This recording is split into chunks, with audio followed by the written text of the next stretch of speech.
శాంతి. నమస్కారం. ETV live ఆధ్యాత్మిక channel మానస కార్యక్రమానికి స్వాగతం. ఇచ్ఛా మాత్రం అవిద్య అనేది వినే ఉండుంటారు.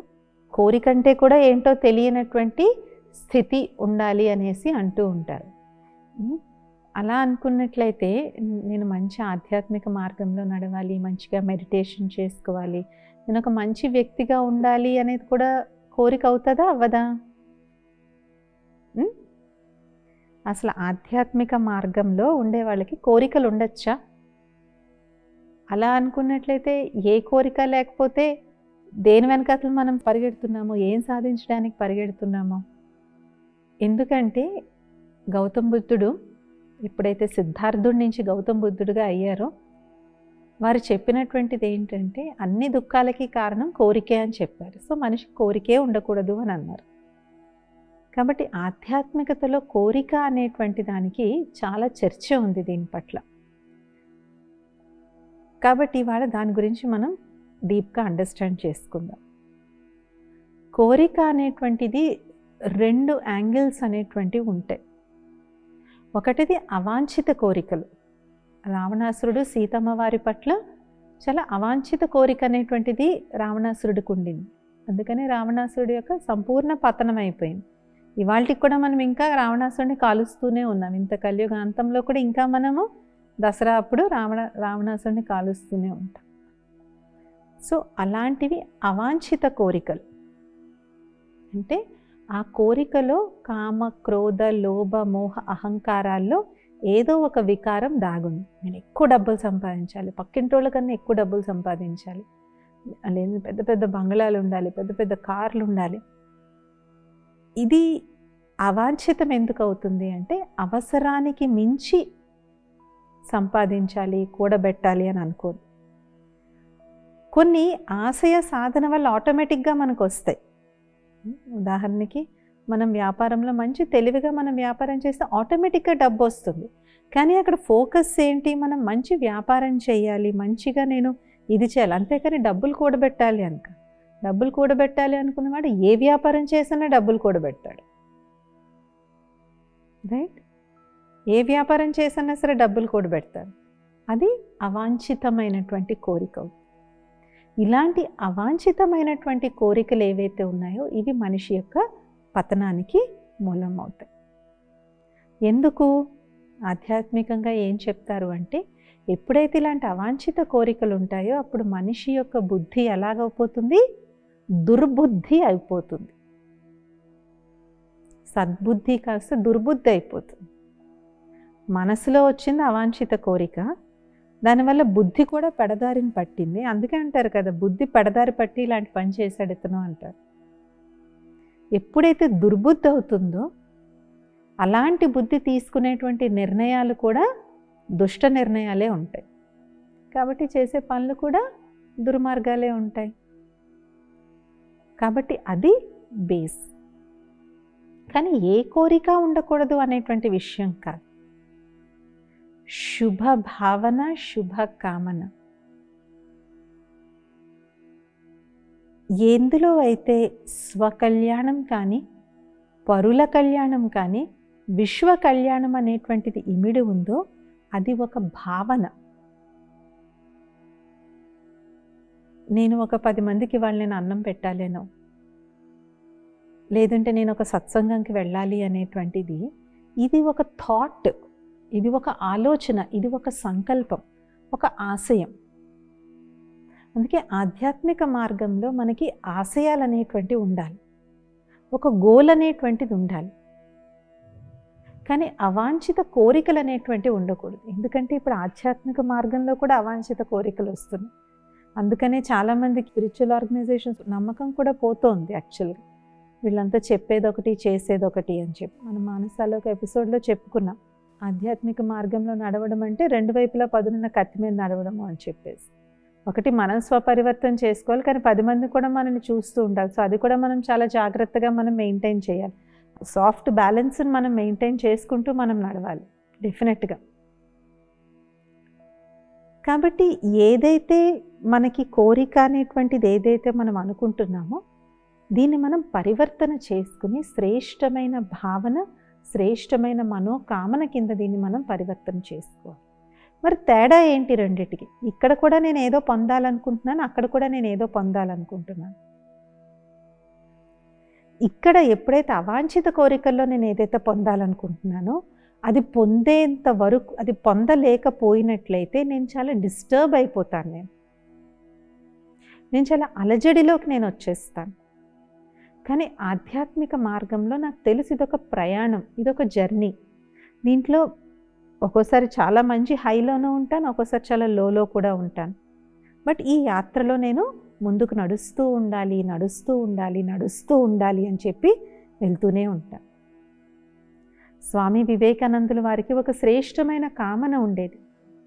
నా భారతదేశం, దేవీ దేవతలు నడయాడిన ఈ భారతదేశంలో ఇంత కటిక దరిద్రమైనటువంటిది ఎందుకుంది?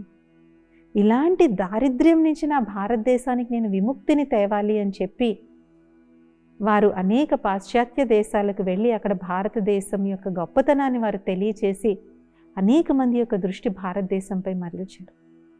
వారిలో కూడా కోరిక ఉండింది, కానీ ఆ కోరిక ఏంటి? మొత్తం భారతమాత యొక్క అభివృద్ధికి, మొత్తం భారతావని యొక్క శ్రేష్ఠ భవిష్యత్తు కోసం. అలాగే ప్రజాపిత బ్రహ్మగారు కూడా బ్రహ్మకుమారి ఈశ్వరీయ విశ్వవిద్యాలయాన్ని ఆరంభించినప్పుడు వారిలో ఒక శ్రేష్టమైనటువంటి భావన పరమాత్ముడు వారిలో నింపారు. ఈ కలియుగి ప్రపంచాన్ని ఒక సత్యుగి దైవీ ప్రపంచంగాను మార్చు, దాని కొరకు ఈ యొక్క మొత్తం సమాజంలో స్వపరివర్తన ద్వారాను విశ్వ పరివర్తన తీసుకురా అని చెప్పేసి. సో వారిలో కూడా ఒక శ్రేష్టమైనటువంటి కామన ఉండింది. ఏంటి? ఈ యొక్క కలియుగి ప్రపంచాన్ని ఒక సత్యుగి దైవీ ప్రపంచంగా చేయాలి. దానికి మూలం ఆధ్యాత్మికత, దానికి మూలం స్పిరిచువాలిటీ, దానికి మూలం ఆధ్యాత్మిక విలువలు నరనారీల్లో అందరిలో కూడా ఇది ఉండాలి అని చెప్పి ఈ బ్రహ్మకుమారి సంస్థను 1937లో ఆరంభించడం జరిగింది. అలాగే మహాత్మా గాంధీకి కూడా నా దేశం అనేటువంటిది బానిసత్వం ఏంటి? ఒక వ్యక్తి స్వతంత్రంగా పుట్టిన తర్వాత ఇంకొకరికి నేను ఎందుకు బానిసత్వం చెయ్యాలి? సో ఇలాంటివి, these are like elevated thoughts. ఒక శ్రేష్టమైనటువంటి భావన ఉండాలి, కానీ ఇందులో స్వార్థం అనేటువంటిది ఉండకూడదు. స్వార్థం is the biggest differentiating factor. మనం చాలా ఒక్కోసారి ఆధ్యాత్మిక సేవలనే చేయొచ్చు, కానీ పేరు కోసం, గొప్పతనం కోసం, డాబు కోసం, ఫోటోల కోసం, డబ్బు కోసం, పేరు ప్రఖ్యాతుల కోసం చేస్తే దానికినూ బయట అవినీతితో డబ్బులు సంపాదించిన రెండు కోరికలు ఏమైపోతాయి? రెండిట్లోనూ కోరిక అనేటువంటిది వస్తుంది.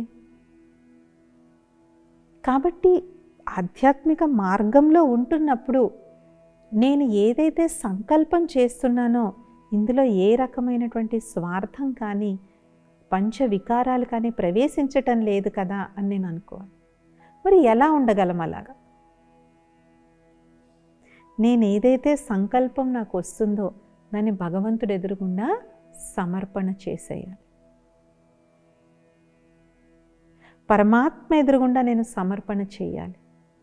ఎప్పుడైతే మనం భగవంతుడు ఎదురుగుండా దాన్ని సమర్పిస్తామో ఆయన ఆ యొక్క కార్యాన్ని ఏ సమయంలో, ఎలాగ, ఎవరి ద్వారా, ఏ విధంగా చేయించాలో అలాగ ఆయన చేయిస్తాడు.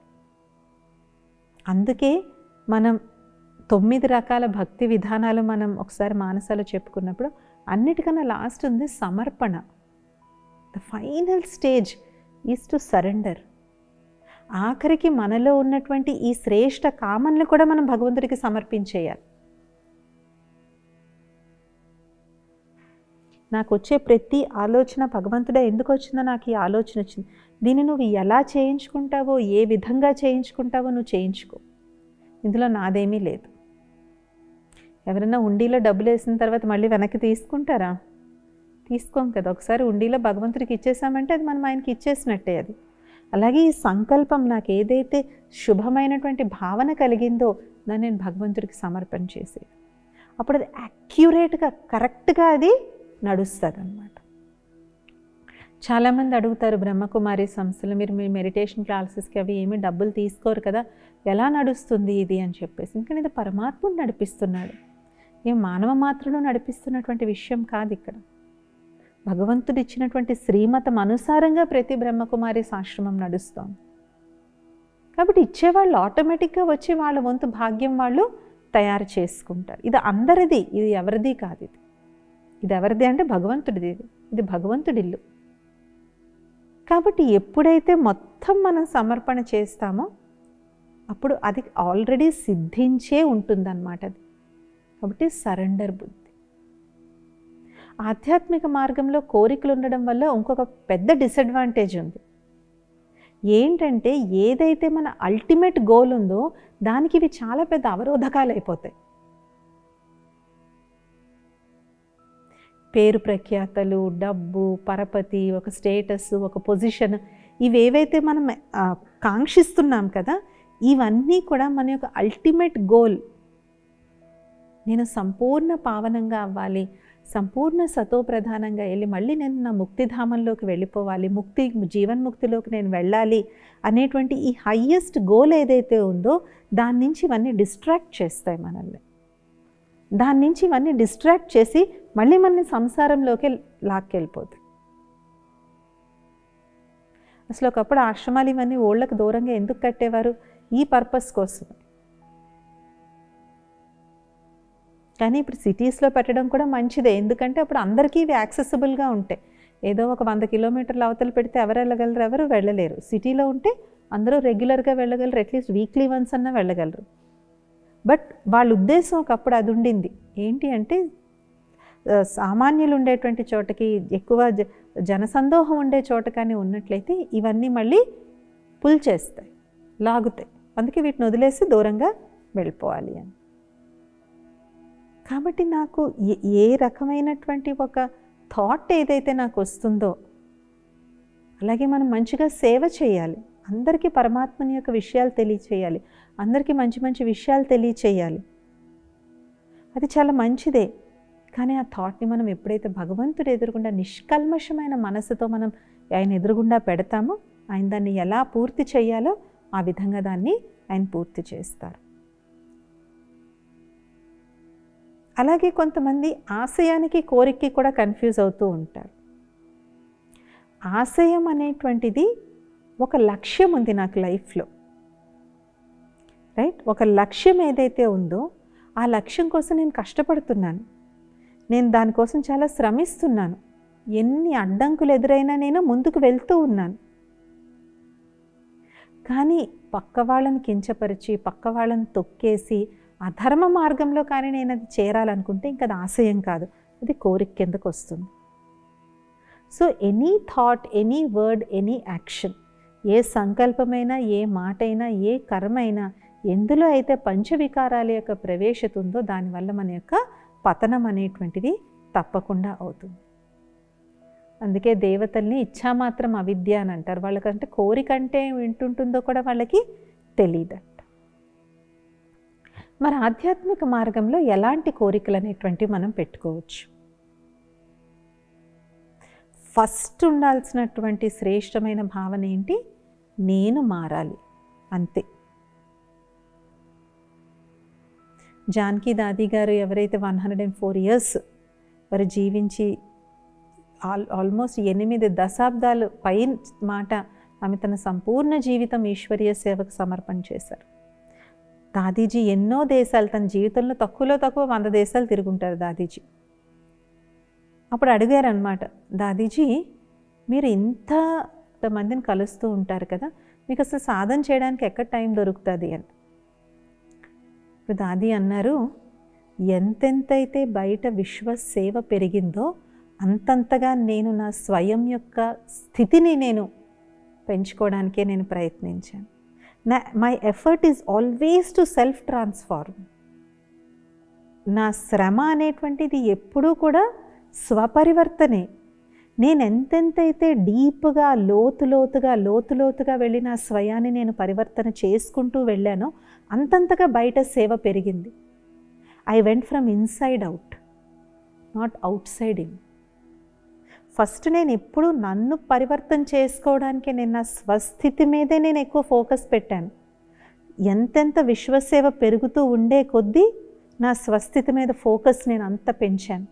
Because it is very important. ఎందుకంటే ఒకసారి అలాంటి పబ్లిక్ ఫిగర్ అయిపోయి ఒకసారి అలాగ ఇదైతే మనం స్వయాన్ని నెగ్లెక్ట్ చేసామనుకోండి, అప్పుడు మనం మళ్ళీ సాంసారిక ప్రపంచంలోకి వచ్చినట్టు అయిపోతుంది. So the first pure thought, the first pure Dzire is to transform the self. నన్ను నేను మార్చుకోవాలి. నిన్నటికన్నా ఇవాళ నాలో 1% మార్పు రావాలి.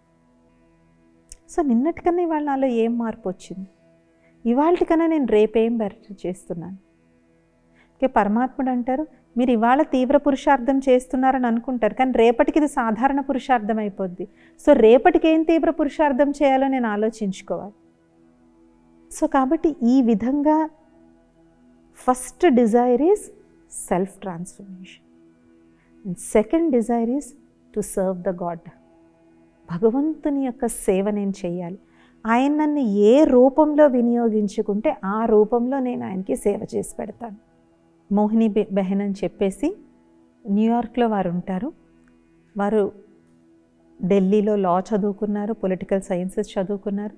కానీ ఆల్మోస్ట్ గత 50 సంవత్సరాల పైన వారు అమెరికా దేశంలో ఉంటూ north America, south America, Latin America, Caribbean islands ఈ దేశాల్లో ఈశ్వరీయ సేవలు చేస్తున్నారు. మహోన్నతమైనటువంటి వ్యక్తిత్వం.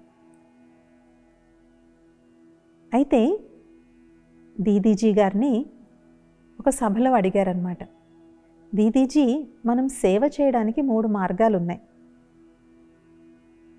ఈ మూడిట్లో ఏది గొప్పది? మనసుతో చేసే సేవ గొప్పదా, వాచాతో చేసే సేవ గొప్పదా, కర్మణతో చేసే సేవ గొప్పదా? అంటే నేను మనసులో ఒకరి పట్ల శుభభావన పెట్టుకున్నాను, అందరికీ మంచి జరగాలి, అందరికీ మంచి జరగాలని, అందరికీ నేను పాజిటివ్ వైబ్రేషన్స్ ఇస్తూ వెళ్తున్నాను. నా ఎదురుగుండా ఎవరు కనిపించిన వాళ్ళకి నేను పాజిటివ్ వైబ్రేషన్స్ ఇస్తున్నాను, అది గొప్ప సేవ? లేదంటే ఈ విధంగా వాచాతో సేవ చేయడం, వాచాతో ప్రసంగాలు చేయడం, ఇంటర్వ్యూస్ చేయడం, టీవీ ప్రోగ్రామ్స్ చేయడం. 3 కర్మణా సేవ, ఒక వంట చేయడం అవ్వచ్చు, ఒక క్లీనింగ్ అవ్వచ్చు, ఒక కార్పెంటరీ అవ్వచ్చు, ఒక ఎలక్ట్రికల్ పని అవ్వచ్చు, కన్స్ట్రక్షన్ పని అవ్వచ్చు. ఇది కర్మణా సేవ. సో మనసా సేవ గొప్పదా, వాచా సేవ గొప్పదా, కర్మణా సేవ గొప్పదా అని దీదీజీని అడిగారు. దీదీజీ అన్నారు, భగవంతుడు ఎవరు ఎందులో బెస్ట్ అయితే వాళ్ళని ఆయన్ని ఆ విధంగా వినియోగించుకుంటాడు, కాబట్టి అది మీరు భగవంతుడి మీద వదిలేయండి అని చెప్పారు దీది. ఎవరిలో ఉన్నటువంటి ఏ నైపుణ్యాన్ని, ఏ స్కిల్ని ఎలా వినియోగించుకోవాలో అది ఆయనకు చాలా బాగా తెలుసు. నేను ఒక ఇన్స్ట్రుమెంట్ లాగా నన్ను నేను ఆఫర్ చేసుకోవడమే. భగవంతుడా, నేను సంపూర్ణంగా నీ సేవలో నేను ఉంటాను, నువ్వు నన్ను ఎలా కావాలంటే నన్ను అలా వినియోగించుకో. అప్పుడు భగవంతుడు మన నైపుణ్యం బట్టి మనం ఎక్కడ ఎలాగ ఏ విధంగా ఆయనకు ఉపయోగపడతామో అలా సేవ చేయించుకుంటారు. సో సెకండ్ది, నా జీవితం భగవంతుని యొక్క సేవలో ధన్యం అవ్వాలి. ఆయన మనకి విశ్వసేవకు వినియోగించుకోవచ్చు, విశ్వ కళ్యాణం కోసం వినియోగించుకోవచ్చు, ఇక దేనికన్నా వినియోగించుకోవచ్చు. సో స్వపరివర్తన, భగవంతుడికి పనికి రావడం, భగవంతుని యొక్క సేవకు నేను పనికి రావడం. ఎప్పుడైతే ఈ విధమైనటువంటి high level of spiritual pure desire ఎప్పుడైతే ఉంటుందో వాళ్ళ జీవితం సార్థకమవుతుంది. లేదంటే టెంపరీ నామ్ మాన్ షాన్ వెనకాతలు పరిగెడితే ఇంత అందమైన జీవితం కూడా వేస్ట్ అయిపోతుంది. దీన్ని వినియోగించుకోవాలి, దీన్ని అందుకే అన్నాను, ఏ కోరిక లేకుండా ఉండడం కాదు, కానీ శ్రేష్టమైనటువంటి శుభమైనటువంటి థాట్, ఒక ప్యూర్ డిజైర్ అనేటువంటిది మనకు ఉన్నప్పుడు అది మన జీవితంలో నూతనోత్సాహాన్ని తీసుకొస్తుంది. లేదంటే జీవితం ఎలా తయారవుతుంది? చప్పగా తయారవుతుంది. ఏ ఆశయము లేదు, ఏమీ లేదు, అలా ఏదో కూర్చున్నాను అన్నట్టు ఒక నీరసవంతమైన చప్పని జీవితం, ఉత్సాహం లేని జీవితం తయారవుతుంది. కానీ ఎప్పుడైతే ఇలాంటి ప్యూర్ డిజైర్ ఉంటుందో అప్పుడు మన జీవితంలో ఒక మంచి రుచి అనేటువంటిది వస్తుంది. మరి మనం ఒక ప్యూర్ థాట్ చేసాం, భగవంతుడికి మనం సమర్పణ చేసాం. నెక్స్ట్ ఏంటి?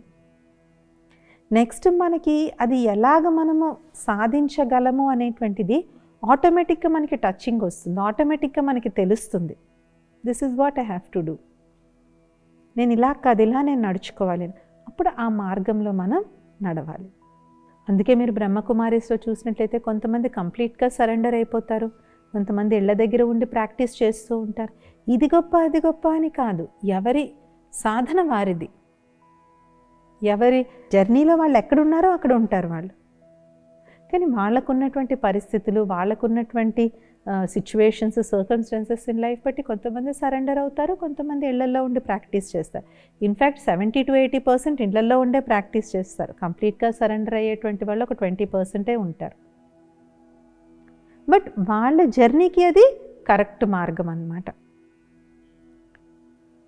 అలాగే మన బాధ్యతలు ఏవైతే ఉన్నాయో ఆ బాధ్యతల్ని మనం సక్రమంగా నిర్వర్తించడానికి శక్తి కూడా మనం భగవంతుడి నుంచి తీసుకోవాలి. కాబట్టి ఈ విధంగా ఆధ్యాత్మిక మార్గంలో మనం నడుస్తూ ఉన్నప్పుడు మన హృదయం కూడా విశాలమైనటువంటి హృదయం అనేటువంటిది ఉండాలి. బుద్ధి కూడా దివ్యంగా ఉండాలి. దివ్య బుద్ధి ఎక్కడైతే ఉంటుందో వాళ్ళు కరెక్ట్గా సిచ్యువేషన్ని వాళ్ళు, నేను ఎక్కడన్నా స్లిప్ అవుతున్నానా, ఇందులో స్వార్థం ఏమన్నా ప్రవేశిస్తుందా, ఇందులో నేను ఏమన్నా పేరు ప్రఖ్యాతలు ఆశించి నేను చేస్తున్నానా అనేటువంటిది వాళ్ళు డిసైడ్ చేసుకోగలుగుతారు. అందుకే ఒకటి దుర్బుద్ధి, అదైతే కంపల్సరీగా ఉండకూడదు. ఇంకోటి శ్రేష్టమైనటువంటి బుద్ధి, దానికన్నా హయ్యెస్ట్ దివ్య బుద్ధి. అంటే అంత వాళ్ళకి కరెక్ట్గా భూత వర్తమాన భవిష్యత్తు 3 కాలాలు కూడా వాళ్ళకి చాలా క్లియర్గా కనిపిస్తాయి అన్నమాట. ఏదైనా ఒక నిర్ణయం తీసుకునే ముందు పాస్ట్లో ఎలాంటి నిర్ణయం వల్ల ఎలాంటి ఎఫెక్ట్ అయ్యింది, ఇప్పుడు వర్తమాన సమయానికి ఇది కరెక్ట్ నిర్ణయమా, ఇలాంటి నిర్ణయం వల్ల నా ఫ్యూచర్ ఎలా ఉంటుంది అని ఈ 3 కాలాలు దివ్య బుద్ధి కలిగినటువంటి వాళ్ళకి క్లియర్గా తెలుస్తుంది. అందుకనే వాళ్ళకి ఏ కోరిక పెట్టుకోవాలి, ఏ కోరిక పెట్టుకోకూడదో కూడా వాళ్ళకి తెలుస్తుంది. కానీ ఆల్రెడీ నా కోరిక ఉంది, ఇప్పుడు ఏం చేయాలి, నేను అసలు పెట్టుకోకపోవడం చాలా మంచిది, బట్ ఐ హ్యావ్ ఇట్. నన్ను అందరూ పొగడాలి, నా స్పీచ్ అయిన తర్వాత అందరూ చప్పట్లు కొట్టాలి, ఇలాంటి కోరికలు ఉంటే ఏం చేయాలి మరి? మనకి ఏదైతే అందరి నుంచి కావాలి అనుకుంటున్నామో ముందు మనం అది 10 మందికి ఇవ్వాలి. మనం అందరూ నన్ను పొగడాలి అనుకుంటే మనం 10 మందిని పొగడాలి. అందరూ నాకు గౌరవం ఇవ్వాలి అనుకున్నప్పుడు నేను అందరికీ గౌరవం ఇవ్వాలి. అందరూ నా పేరు తెలుసుకోవాలి అనుకున్న చోట భగవంతుని పేరు అందరికీ తెలిసేలా చెయ్యాలి. ఇవ్వడంలోనే పొందడం ఇమిడిబడి ఉంది. దేనే మే హీ లేనా సమాయా హువా హే. ఇచ్చే దాంట్లోనే పొందేది ఆటోమేటిక్గా ఉంది. ఎప్పుడైతే మనం ఈ విధంగా ఈ మార్గంలో ఎప్పుడైతే మనం నడుస్తూ వెళ్తూ ఉంటామో దానివల్ల మనకి ఏది లభించాలో అది ఆటోమేటిక్గా లభిస్తుంది. బట్ దాని వెనకాతలు మనం పరిగెట్టామంటే అది మాత్రం దూరంగా పారిపోతుంది. కాబట్టి నామ్ మాన్ షాన్ ఏవైతే మనం ఎక్స్పెక్ట్ చేస్తామో అవి మనం వేరే వాళ్ళకి ఇవ్వాలన్నమాట. ఇలాగ చేస్తూ వెళ్తూ ఉంటే అప్పుడు ఆటోమేటిక్గా కోరిక అనేటువంటిదే పోతుంది. అప్పుడు నిజమైన ఇచ్ఛా మాత్రం అవిద్య కింద మనం తయారవుతాం. ఆటోమేటిక్గా వస్తుంది. అంతేగాని కోరికల్ని చంపుకోవడం కాదు. ఆటోమేటిక్గా ఎప్పుడైతే మనం సాధిస్తూ వెళ్తూ ఉంటామో ఒక రకమైన నిర్లిప్త స్థితి అనేటువంటిది మనకు వస్తుందన్నమాట. సో ఇవాల్టి మానసాలు మనం ఈ విషయాన్ని తెలుసుకున్నాం. వచ్చే మానసాలు ఇంకొక ఆధ్యాత్మిక విషయం తెలుసుకుందాం. ఓం శాంతి. నమస్తే.